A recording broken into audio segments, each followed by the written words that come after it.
All right, so let's talk about Texas Heat. These three very scary individuals. We have Jamal, and then you got Errol. What can I say? It's not every day. It's a little bit exciting, and then at the same time, tad bit frightening how good these three gentlemen are. I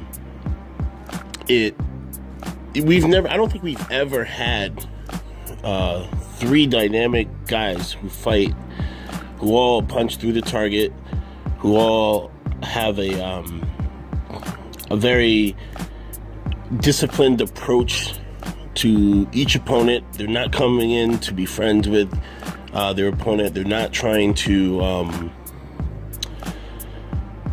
be buddy or chummy when it comes to negotiations. They don't care whether they're viewed as the bad guy or the good guy.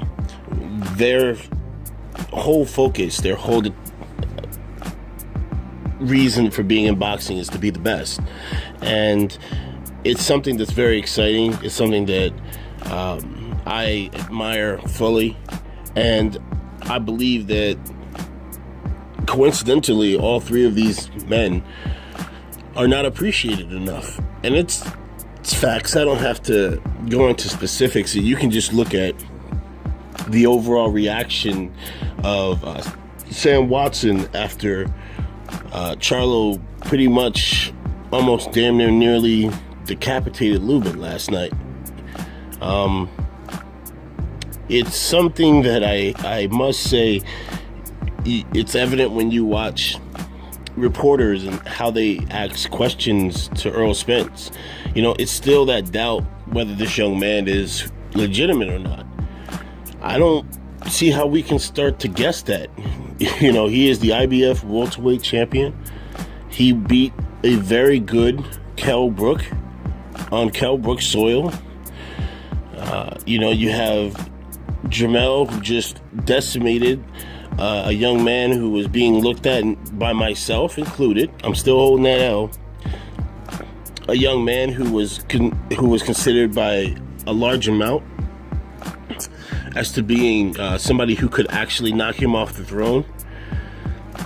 And then you got Big Charlo, I like to call him, at 160, who literally Canelo is scared to death of, and that's the truth. And Gennady Golovkin, if he fights Charlo at 160 the way he fought Canelo, he gonna have problems, because the thing about it is that where Canelo moved around to create space, right? No, Big Brother doesn't do that. Jamal Charlo, he has an excellent gauge of distance and range. By simply sliding to the left or right, and the man, his punches, he hasn't lost steam on his punches. Jamal Charlo would knock Gennady Golovkin out, and that's the truth. That young man is a beast. All three of them are beasts. You put them in the ring with anybody, they got a chance of knocking everybody out. And to me, I look at it one of two ways. We can look at these three men. It's like the three-headed hydra. Okay, put it this way. And if you're in the welterweight division, you got to come see this man if you want to be undisputed, if you have any belts. Okay, so you're gonna have to go through hell. At 154, Jamel proved last night that the man has seen it all. He knows what he's doing. Oh, and to that point of whether there was a lucky punch, come on, guys, there are no lucky punches in boxing. All right, he shot that punch because he anticipated where Lubin was going to drop his head. That's not a lucky punch, okay? And the steroid accusations, and this is why, okay? All three of these men are going through the same exact criticism, or rather the same exact excuses as to why fans of their opponents can't just give them credit and accept that they're this good. that they're really legitimate fighters. Listen, you guys know where I stand in the welterweight division, who I was rooting for in the welterweight division. And, you know, this guy just went and fell off a cliff. But I can admit, and I will sit there and say to this day and stand by it, that I thought Keith Thurman could beat Errol Spence Jr. He has the tools to beat Errol Spence Jr., but he doesn't have the heart or the will to do it. But, and I've even been on the record as saying the real mega fight at welterweight will be Terrence Crawford and Errol Spence Jr. And even then, that is, in my comparison, the Andre Ward versus Sergey Kovalev of the welterweight division. You know, and Terrence Crawford's going to have to walk through hell to beat Spence.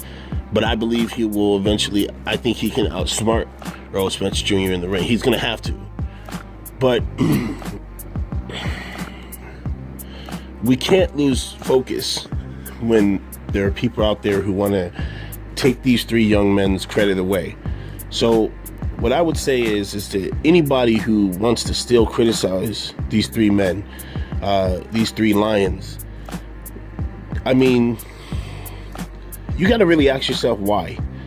They're giving you what you want to see. They're bringing it 100% every time they get in the ring. Every time they get in the ring. They are consummate professionals. They are focused. They are driven. And they want to give you, me, the fans, what we want to see. So why the hate? You got to ask yourself why they hate. I mean, I think we, as fans, sometimes just waste our time trying to convince people to be on our team. And what I love about these three fighters is they're not like like other fighters. Terrence Crawford's the same way, though. They're not like, they're not trying to win over people who they know they're never gonna win them over. Like, I read a comment in comment section of somebody's video. They said that, oh, did you see how disrespectful Jamel and Jamal were after the win? Well, you gotta think about it coming from their perspective. They had the more established fights. They had been had to work and grind to get where they were, and out of nowhere, Erickson Lubin was being pushed by the media a hell of a lot more. Even I can admit that.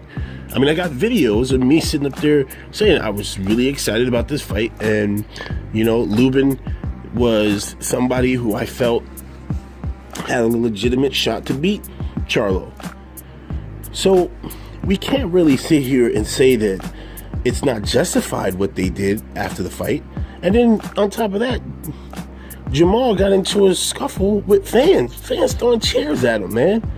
And then I remember watching the weigh-in the day before of the fight, and Erickson Lubin himself had to get people to calm down and stop disrespecting Jamel and Jamal. So let's stop being hypocrites here.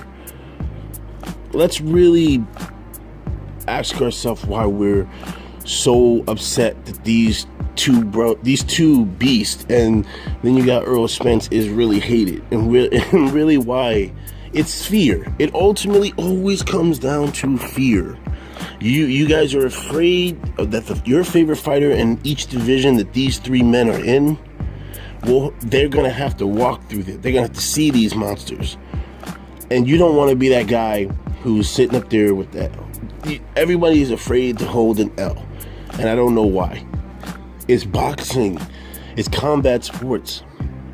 This is why the UFC, they have, in my opinion, this is why their fan bases of each fighter is so much unified, so much more unified than boxing fans, because their fighters will lose 2, 3, 4 times, but yet that fighter's fan base will be with him till the end, ride or die.